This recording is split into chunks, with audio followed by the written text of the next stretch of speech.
truly appreciate it.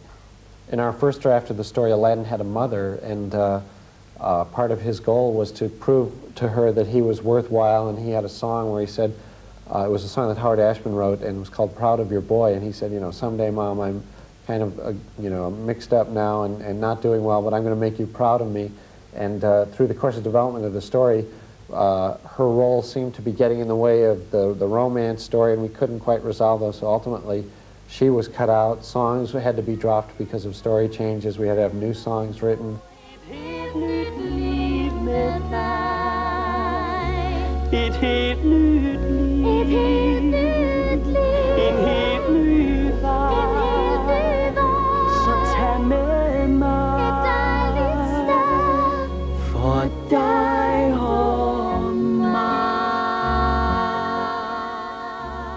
I think the most difficult ones are the scenes where I'm animating two characters at the same time. Say where Aladdin and Jasmine are sitting on the roof of the pagoda, and she pulls his hat off and says, you know, why did you lie to me? Who did you think I am? Did you think I was stupid? And he's going, no. She has revealed that he's been living this lie.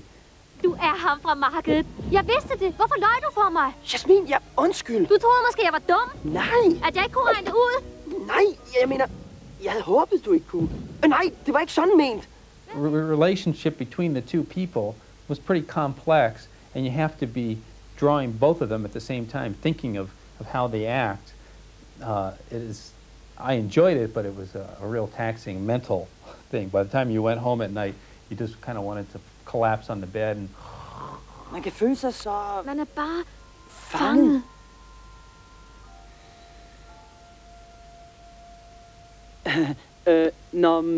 Hvor er du fra? Det er lige meget. Jeg er stukket af, og jeg skal ikke hjem igen. You had to believe that this guy was going to go through some big changes, and the audience had to get into his head to know how insecure he felt, even though he pretended to be very confident. When Aladdin is sitting there next to Jasmine, if it had been done in the, say, Snow White days, you would have had them immediately look into each other's faces, fall in love, the music would have played, they would have danced, and everybody would have assumed they'd live happily ever after. In this case, Aladdin and Jasmine are a little uncertain about one another, but you can tell they like each other. They flirt. He scoots over there next to her. She kind of scoots next to him, and there's butterflies in their stomach.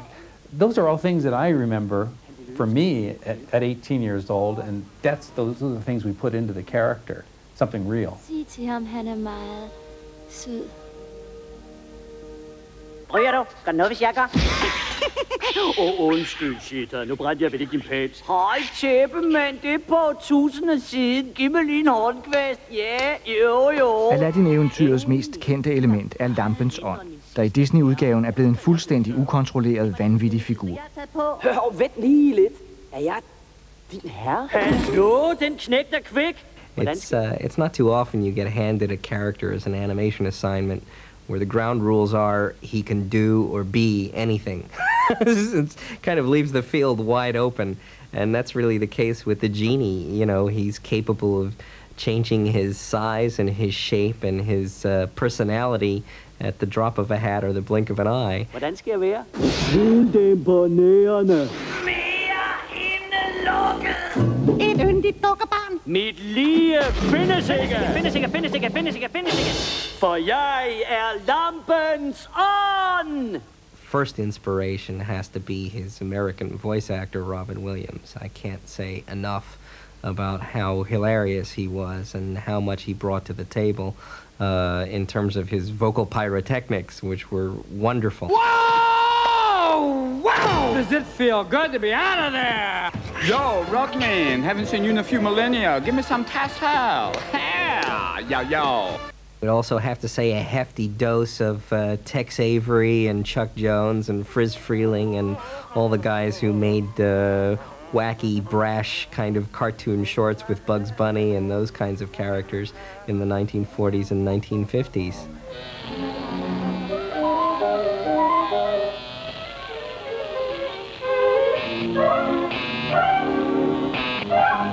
think we're all concerned that foreign language dubbing, you know, is going to lose a little bit in the translation, but what we've seen so far has been excellent in terms of being able to match the animation very, very well. And I was particularly impressed with the song sequences. I thought they were marvelously done. Whether the humor translates the same way, I'm not sure. And of course, humor is a very ethereal thing from country to country, so I hope it plays. Well, Alibaba had them 40 thieves, Scheherazade had 1,000 tales. La suerte que mi amor mostrará con la gran magia que lo hará triunfar. Que a sus puños brinde gran poder, un arsenal tremendo poseer. Du hast jetzt Feuer, Flamme, Schwung, hau rein, reib nur die Lampe und ich komm noch mal. Dann sag ich, mein Meister Aladdin, Sie wünschen bitte sehr. Die Bestellung, oui, tut's wie sofort. Nur ein kleiner Freundschaftsdienst von mir. La vita è un ristorante, è come un gran buffet, perché tutto ciò che chiedi avrai, grazie a un amico come me. 係啦，小富學學算就到，你係老闆啊一路大，你想要乜包保要得，你學需要多費3個派。 Plat d'hiver, colonne A, fruits d'été, colonne B. J'aimerais bien vous offrir de tout car je suis votre meilleur ami. Oh my! Wahaha! No, no! Wahaha! Na, na, na! Skidididididubum bow! Cattle dit hole! Channel bar fetch! Cattle fin and null! Ej!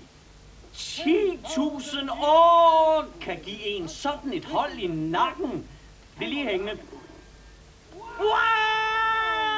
Ej, hvor er det skønt at være ude igen. Faktisk er det dejligt at være tilbage, mine damer og herrer. Dags, hvor er du fra? Hvad hedder du? Så bliv. Ja, det er flot. Flot der til, Preben. Det vigtigste er, at vi skal ind og finde de samme tanker, de samme følelser som de amerikanske skuespillere. I virkeligheden kan man godt sammenligne det med noget radioteater. Altså, vi skal have alle facetterne og bunden med. Hvis man ikke får det med, så lever filmen ikke på samme måde, som den gør på amerikansk. Det at have skuespillerne helt alene og kunne gå ned i en lille detalje, og det er jo også noget med sådan nogle ting som vejrtrækninger og pauser og, hvad skal man sige, en vejrtrækning, en bestemt pause, en bestemt måde at vægte ordet på, kan fortælle utrolig meget. Og hvis man for eksempel har 3 eller 4 skuespillere siddende samtidig, vil man ofte komme til at gå på kompromis. Forstået på den måde, at nu var den ene fantastisk god, den anden måske, nå ja, og i det øjeblik, man så tager det om for at få det andet rettet, så risikerer man, at den første måske ikke var så god. Det vil sige, det bliver mere spredtfægtning. Her kan vi koncentrere os og lukke os helt inde omkring den ene replik, det handler om lige nu, inden vi går videre til den næste. Okay, fint. Hvis vi rykker den lidt tidligere på, så tror jeg faktisk, den passer. Altså det vi var mest spændt på, vil jeg så sige, var jo at få ånden til at fungere. Fordi den er så amerikansk, og den parodierer mange amerikanske personligheder og skuespillere. Så det var ligesom, hvordan får vi det oversat til dansk, så det fungerer? Jeg så den første gang på sådan en lille tv-skærm, og jeg var blevet spurgt, om jeg ville. Jeg synes, det er sjovt at lave tegnefilm. Jeg siger, ja, det kunne jeg da godt tænke mig. Og så jeg den, og så tænkte jeg ved mig selv, det der, hvorfor skal den laves på dansk? Det kan man ikke. Og så gik der tilstrækkeligt lang tid. Så jeg den igen, så blev jeg endnu mere bange for det. Men af en eller anden mærkelig grund, så havde jeg sagt ja. Så var der jo ikke andet for at kaste sig ud i det. Selvom jeg synes, det var på meget dybt vand, altså, fordi det er ret genialt, det som Robin Williams har lavet. Ham Alibaba havde røverne, Scheherazade. Skal vi lige gøre igen? Ja, ja. Scheherazade, han siger... Nemlig. Scheherazade. Ja. Scheherazade, 1000 eventyr. Det er en killer. Good.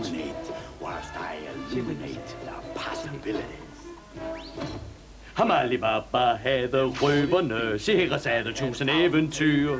Men mester, du har held, nu kan du selv blive både troldmand og en magisk fyr. Når man skal lave sådan noget som det her, så er det jo næsten en bunden opgave. Man er nødt til at holde sig til det, nøjagtigt det, der er tegnet.